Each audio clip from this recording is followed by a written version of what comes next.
Bonjour à toutes et à tous, nous sommes le mercredi 10 avril 2013. Les principaux indices américains ont atteint de nouveaux sommets avec le Dow Jones clôturant à un niveau record alors que le coup d'envoi des résultats trimestriels est positif. Le S&P 500 a gagné 0,35%, le Dow Jones 0,41% et le Nasdaq a gagné 0,48%.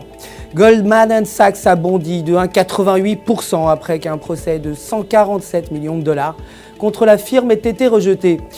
Le dollar s'est déprécié par rapport à la plupart des principales devises, tandis que les investisseurs sont optimistes après les données de l'inflation chinoise et des résultats trimestriels meilleurs que prévus aux États-Unis. Les traders se sont retournés vers un rendement plus élevé que sont le dollar australien et le dollar néo-zélandais, alors que la demande pour le dollar américain et le yen est en chute libre.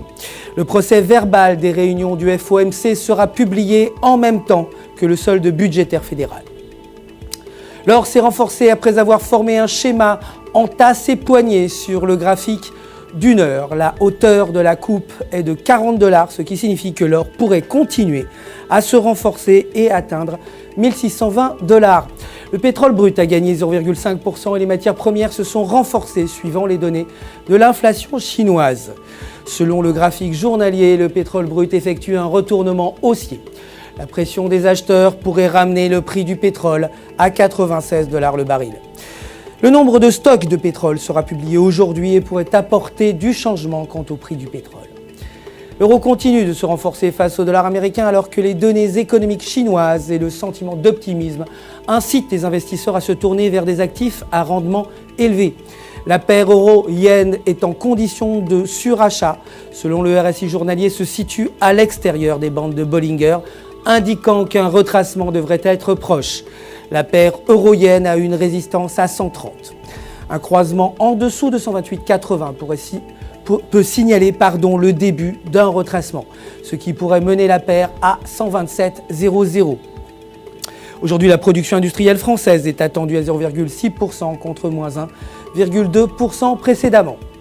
La livre sterling s'est légèrement renforcée par rapport au dollar américain après une production manufacturière plus forte que prévu.